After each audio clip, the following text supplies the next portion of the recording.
Hi Fire Signs, Aries, Leo, and Sagittarius. Welcome po sa ating channel. At ito ay inyong Daily Gabay Tarot reading for April 17, 2024.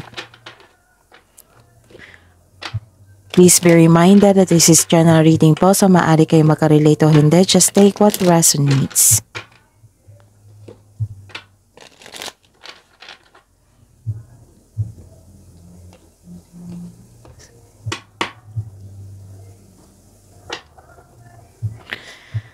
Gamitin ang reading na ito bilang gabay lamang. Balik po kayo dito bukas para sa ating Daily Gabay Tarot reading. Please like, subscribe, and click bell button for notification para updated po kayo sa Daily Tarot reading natin. Para po sa gusto magpa-reading, maaari niyo pong makuha ang link. Nasa description box po ito. Message niyo lang po ako sa Messenger. Maraming salamat po.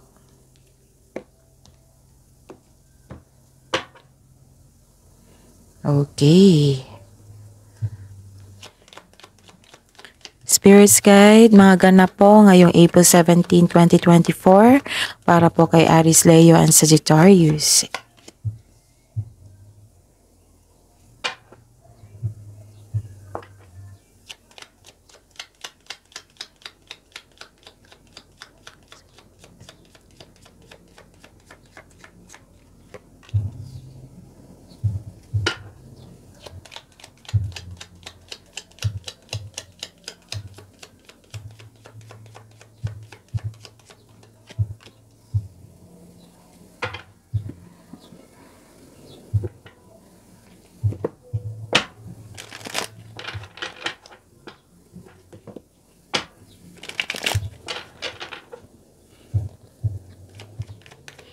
Mga mensahe po. Spirits guys, mga mensahe po para kay Aries, Leo, and Sagittarius ngayong April 17, 2024. Another message po para kay Aries, Leo, and Sagittarius.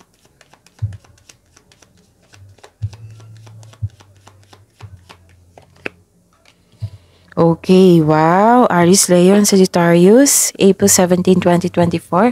Ang ganda po. Kasi may nakita ko ditong, anong tawag nito?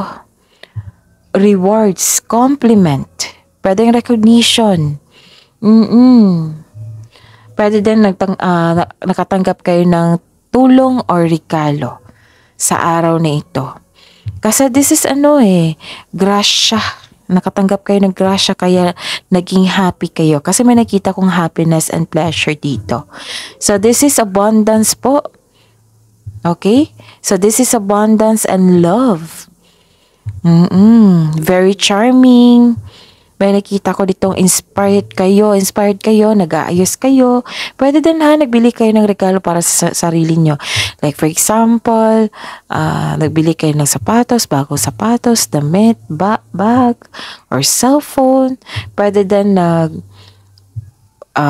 nagpamasahe kayo, nagpasalon kayo. This is all about beauty. And pwede din naka-receive ka ng unconditional love. Yes. Pwede din nagbigay ng tulong, may nagbigay ng tulong sa inyo or nagbigay ng regalo sa inyo. Or pwede din kayo ang nagbigay po ng tulong kasi mahilig kayong magbigay ng tulong. Okay, so Aries, Leo, and Sagittarius, nakareceive po kayo ng grasya at nagkaroon ng happiness. Yes, dalawang card na po nagsabi dito na happy po kayo. So, ayun, ang ganda po ng reading ha. Saglit lang po. Nagkaroon ng happiness kasi nagkaroon ng success. Yes, nagkaroon ng good outcome. May nangyari, may resulta, may magandang resulta.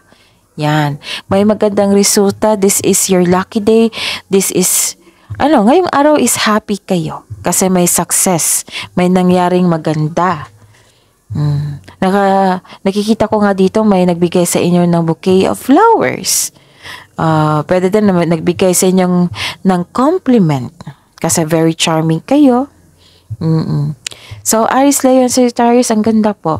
And naka-receive din kayo ng wisdom message. Kausap mo yung favorite person mo ngayon. It might be, this is your mentor, advisor. Nakikita ko dito nakausap mo yung favorite person nyo po ngayon. Tapos nagkaroon ng pagkakaisa, naka-receive ka ng wisdom message. Ayun. And ang mensahe po para sa inyo is rainbow blessing. So, claim nyo ha. Kasi, ang ganda ng readings nyo ngayon dito. Ang ganda ng cards nyo. Nagkaroon ng rainbow blessings. Blessings are showering your life. Diba? So, claim nyo. Aries, Leo, and Sagittarius. Blessings are showering your life. Kasi may success, may grasya, may happiness, nakatanggap kayo ng tulong, regalo, support is all around you. So please know, lahat ng sa mga plano mo sa buhay, maraming nakasuporta sa iyo. Okay?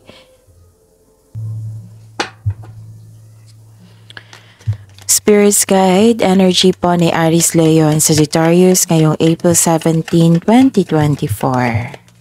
Energy.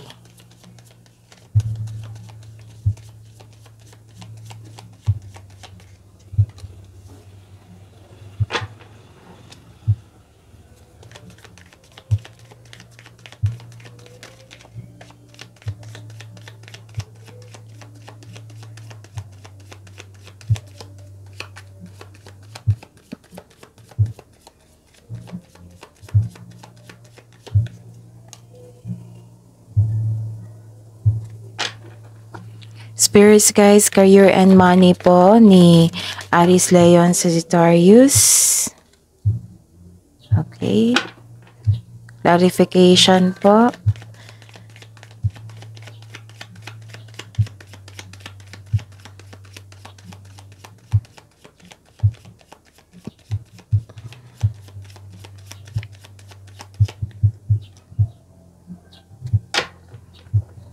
Spirits Guide.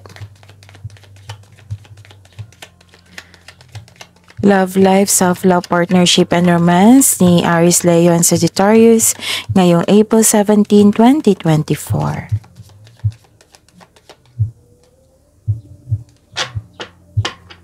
Move lang natin. Clarification po.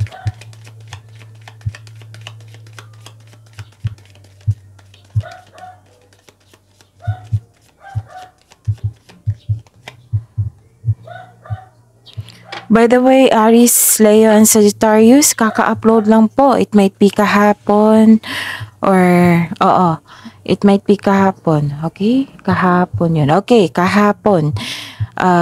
Yung bagong upload, bagong video nyo po, Aries, Leo, and Sagittarius, yung career and money nyo ngayong April 16 to 30, 2024. To follow po yung love reading nyo po. Okay? So, ayun. Aries, Leo, and Sagittarius, i-check nyo po. Kasi may makukuha kayong karagdagang mensahe doon na magsilbing gabay sa inyo. At bukas na po yung schedule natin for booking para po sa gustong magpa-personal reading. Yes, para po sa gustong magpa-personal reading. I-check nyo po yung video na ngayon. Nasa baba niyan, may description box dyan at nakapost yung link at i-click nyo po yan and message me sa messenger for inquiry and for booking. So maraming salamat po. And check muna natin kung may repeating number po. Okay, check natin ha. So parang wala. Okay, baka bukas meron. So, Aries, Leo, Sagittarius ngayong April 17, 2024.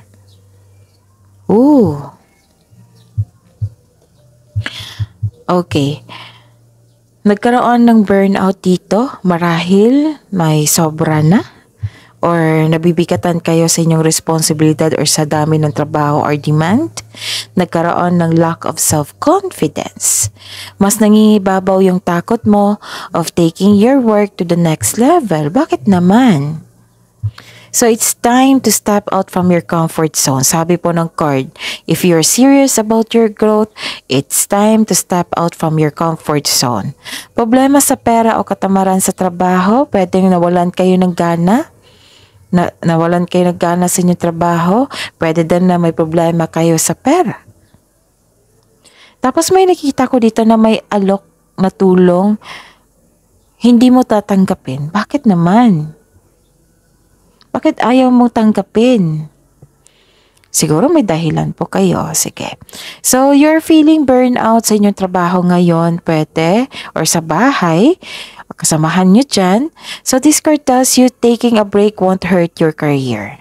Sabi ko na nga ba na may na bakit ayaw mo tanggapin, bakit wala ka sa mood, kasi pagod ka. So, sabi po ng card dito na taking a break won't hurt your career. Allow yourself na mag-rest kayo para ma-re-energize kayo at ganado ka na sa inyong trabaho sa pagbalik mo. So, don't push yourself so hard. Huwag niyong pahirapan ang sarili niyo po. Hindi tayo, kahit nga robot, mag-shutdown, di ba? Oo. So, kung nakaramdam kayo ng pagod, pahinga muna. Kasi baka maapektuhan niyo yung trabaho nyo. Kasi nawalan kayo ng sa mood dito. Nabibigatan kayo, nawalan kayo ng gana. So, tingnan pa natin. Okay. Nawalan kayo ng gana. Or na-bored kayo sa trabaho ninyo, kaya you felt katamaran. Or, nawalan kayo ng gana kasi may nakikita ako ditong competition, rivalry. Oo. Nagkaroon ng struggle o conflict sa workplace nyo ngayon o nagkaroon ng rivalry sa katrabaho nyo? Hindi kayo masaya? Nawalan kayo ng gana? May nakita rin akong balakid dito sa pangyayari. May nakita rin akong balakid na pangyayari. Posibleng may panlilang lalo na sa malalapit sa iyo. Ayun nga, gusto niya makipag-competition sa inyo kasi nakikita ng taong ito na magaling ka na tao, magaling ka na leader, magaling ka humawak ng tao, so magaling ka sa mga trabaho mo. So, na-challenge itong taong ito na magkaroon ka ng, anong tawag nito? Na magkaroon siya ng ka-rival. Yung magkaroon ng competition. May tao talagang ganyan. Oo, may taong ganyan po, Aries, Leo, and Sagittarius. Kasi nakikita nila na above ka sa kanila. At naiinis ka sa taong yan.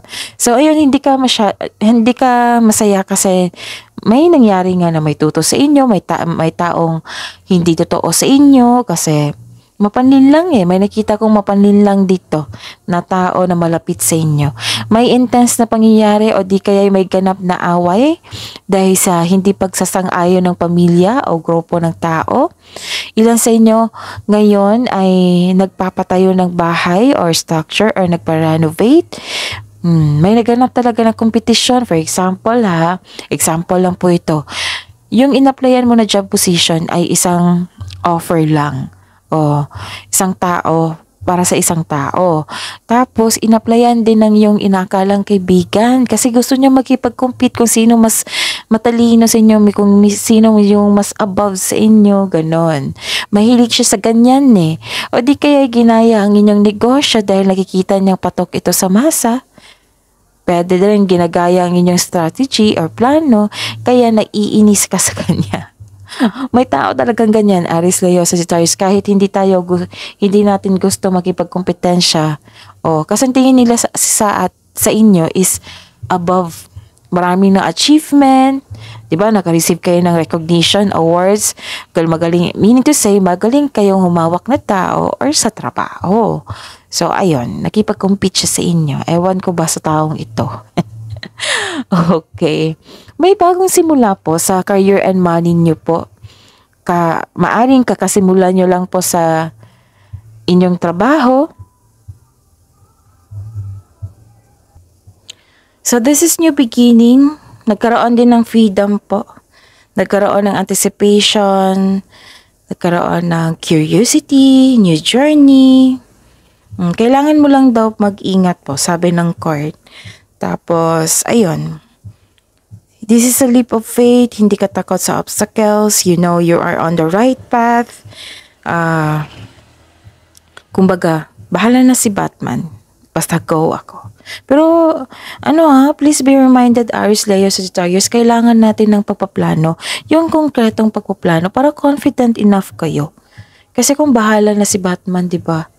Sa bagay, masasabi nyo yan kung may dala kayong maraming experience sa buhay.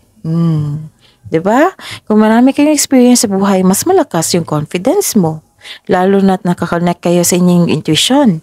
Kasi nakikita ko dito ginaguide, you are listening to your intuition. Ginaguide po kayo na inyong intuition. Okay? So the advice is mag-ingat sa padalos-dalos na pagpasya. Kailangan magkaroon ng concrete plan and listen to your intuition also. Kasi alam naman natin sa intuition ay ito yung magtuturo kung saang right path kayo tatahak. Oo, siya yung magtuturo patungo sa success po. Siya yung magsasabi na nasa right path ka. Siya din yung magsasabi na nasa wrong path ka. Siya din yung magsasabi kung sino yung taong hindi totoo sa inyo. So this card tells you na spread your wings and fly. And ang sabi dito na you should take a risk and try something new. Try to step out sa comfort zone. Malay mo ito ng panahon na mag-level up ka na at magkaroon ng financial growth. Yes. So, go na. Pero kailangan ng konkretong plano po. Pero may go signal naman dito na you should take a risk, diba? Try something new. Pero, ayun, importante talaga mag-gather ka ng information and make the best choices and make the best decision. Pagpaplano po, kasama talaga yan. So, taking a leap and trust the support of the universe. And don't worry po, may nakita naman ako dito na you are divinely guided. You are divinely guided, anong tawag nito? You are divinely guided, huwag kang matakot, instead i-acknowledge mo ang mga lessons na na-encounter mo. This will lead you to new opportunities. They are part of your personal and spiritual evolution. Kasi may nakita talaga ako ditong curiosity, new beginning. So, go for it. Ang lakas ng confidence nyo dito. Actually. Diba sa energy nyo kanina na nawalan kayo ng gana kasi may nakipag-rival sa inyo. Pero kung sa pagdating sa karera, sa opportunity, go kayo. Ang lakas ng confidence nyo. Yes. Actually,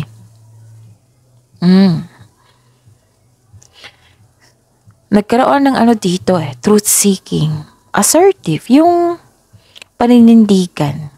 Oo, nakikita ko nga dito na matalino kayo, diretso kung magsalita, may palaging opinion. Sabi po ng card dito na panahon na para umaksyon kung alam mong nasa tama ka. And this card ay sumisimbolo ng katapangan at confidence. Yan yung sabi ko kanina sa inyo. So, dalawang card na po nagsabi dito na ang lakas ng confidence nyo. It might be, sa career and money nyo, ang ganda talaga. It might be, kung nakaka-receive kayo ng wisdom message, papuri, compliment, at naging happy kayo, ma-motivate talaga kayo. Magkakaroon talaga ng inspiration dyan. Nanindigan din kayo hindi nyo ina-allow itong toxic treatment ng isang tao, toxic traits ng isang tao. So, patuloy lang po kayo sa inyong trabaho, sa inyong negosyo. And, ang pagiging mas paninindigan at nakatuon sa inyong layunin, sa inyong trabaho, proyekto, magdadala ito ng pagbabago sa trabaho. Oo. May nakita kong away kasi may toxic dito na tao. It might be iisa lang tong taong ito. Yung toxic traits, yung hindi totoo sa inyo, may nakita din akong boss or amo dito. So, ihanda mo yung sarili mo ipagtanggol ito sa anumang paraan. Kung pwede, iwasan mo lang. Pero kung paulit-ulit itong lumabas sa next reading nyo, meaning to say, kailangan yung bigyan ng solusyon. Huwag nyong iwasan.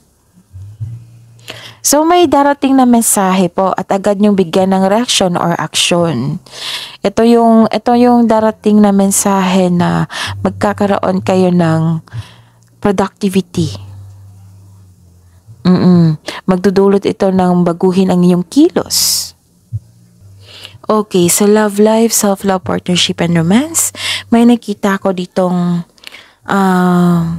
may dinadala kang mabigat na bagay, ngunit malalampasan mo rin ito. So this is only temporary ha, just keep on going, huwag kayong susuko po. Tapos sabi po ng card dito na huwag kayong mag-say yes kung hindi naman akma sa inyo schedule. Kasi nakikita ko dito na burnout kayo sa sobrang dami ng gawain. Tapos nakikita ko dito na masyado kayong busy sa inyong pag-aaral, trabaho, kaya wala kang time na makilala ang bagong tao. Wala kang time para asikasuhin yung sarili mo. So sabi ng card dito na maglaan ng maraming oras para sa sarili mo, para makilala mo yung mga bagong tao. Kasi hindi ko naman kayo masisisi niyan kasi may ilan sa inyo breadwinner So alam niyo naman yung breadwinner, nauubos niyo ang oras niyo para kilalanin nauubusan kayo ng oras Nasanay para may oras kayo na kilalanin yung ibang tao. Nauubos mo ang oras mo sa trabaho. So, ayun. So, hindi ko kayo masisisi kasi decision nyo ito Pero nakita ko dito, nabibigatan po kayo. Gusto nyo magkaroon ng time pero hindi kayo makatakas kasi maraming gawain. And may concern dito sa sa partnership, sa may relasyon, sa buhay mag-asawa. Isa sa inyo nagbibigay po ng pressure, relying on you for emotional and financial support. So, kailangan nyo magtrabaho kasi may nag-rely sa inyo, may nakadepende sa inyo. Kasi nga you are a breadwinner, giver, ganon. Ikaw yung nagtrabaho para sa pamilya. Okay?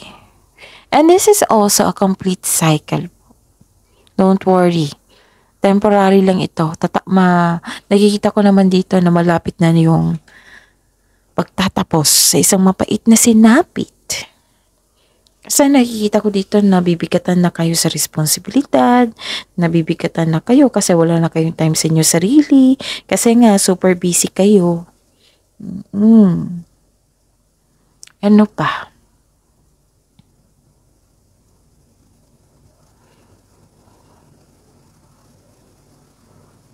Oh, okay.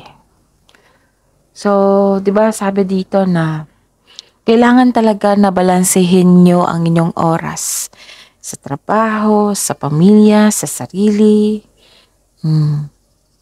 Pero don't worry, may nakita kong pagbalanse na dito. Naging stable na.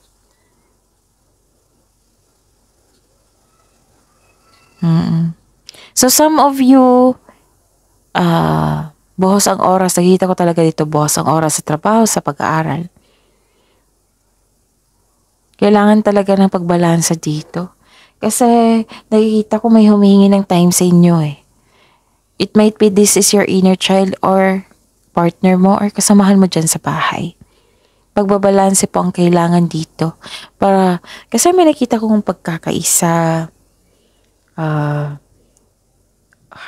stability and harmony. Kasi nakikita ko dito na sobrang busy niyo sa trabaho, nag-struggle kayo sa pagbabalanse sa oras mo sa sarili, sa social life, at sa work, sa bahay. Kasi may challenges na ganap sa inyong career and money. Okay? So, yun. Sobrang sipag nyo dito, Aries, Leo, Sagittarius. Actually, lumabas din ito kahapon.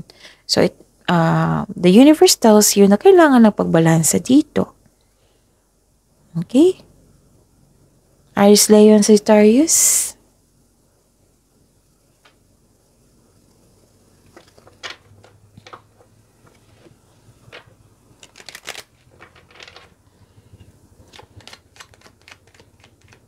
Yung competition po, normal talaga yan. Lalo na marami kayo dyan sa trabaho. Pwede din marami. Yung sa marami kayo dyan sa bahay. Pero most likely yung competition sa trabaho talaga yan. Lalo na't makikita nila na na-challenge sila kasi mas angat ka. Pero, oo, competition is a very normal. Lalo na sana magkaroon ng healthy competition. 'Di ba? Ang sarap nga sa feeling niya ng healthy competition. Pero hindi ako mahilig makipag-compete ha. Oo, kasi kung healthy competition is, sports lang. Kung sino yung na siya, kaya ko rin yan. Hindi naiinggit. Yung, healthy competition, kung kaya niya, kaya ko rin sa paraan ko. Ganun. Kasi may tao talagang ganyan na mahilig makipagkompetensya.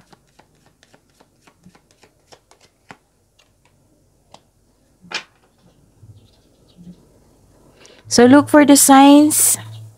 Kasi may binigay na sign. And connect to your intuition. Baka may mensahe pa po. Okay? Kasi baka sa sobrang busy nyo po na hindi nyo na asikaso yung mga nabigay na signs. Pero aware kayo.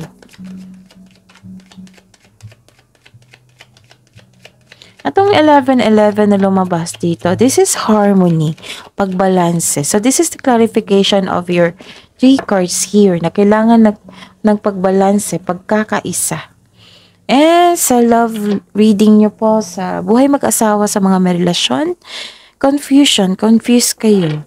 All seekers of truth experience confusion, ask the divine to provide the answers you need.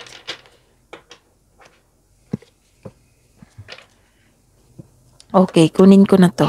Kasi lumabas siya eh. You may soon receive an important but very unexpected gift. So this is the clarification of your cards here. And this, accept this with deep respect. Oh, kasi may nakita ko dito, tinanggihan nyo sa unang card pa lang dito. Dito, binigyan ka ng tulong. And dito, ayaw mong tangkapin. Pero ang sabi dito ng card,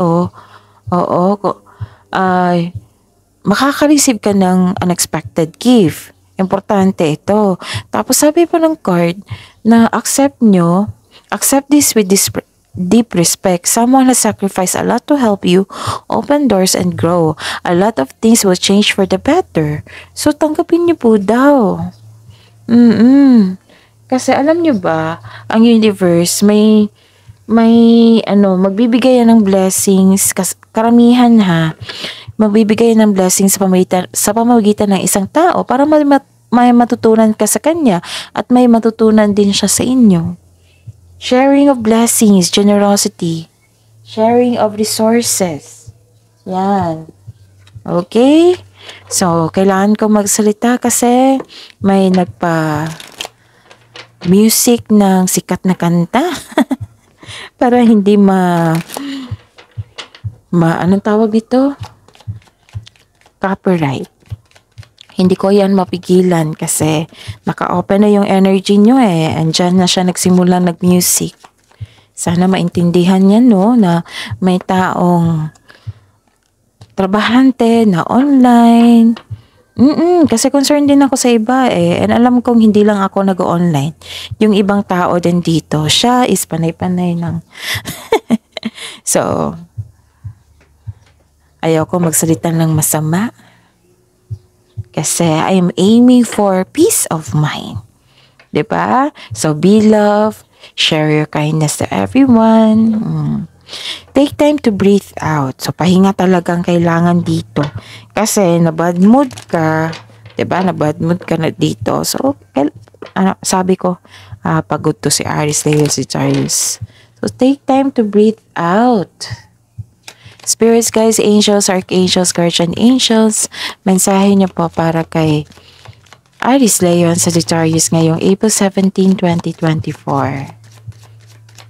Okay, so courage. Sabi po ni Archangel Ariel, be courageous and stand up for your beliefs. Yun. I-claim nyo tong rainbow blessings, ha? Itong success, grasya, Kasi ang ganda, lalo na sa career and money nyo, ang ganda po ng mga mensahe po. So that is your reading, Aries Leo Sagittarius ngayong April 17, 2024. Please like, subscribe, and click bell button for notification para updated po kayo sa daily tarot reading natin. Maraming salamat po.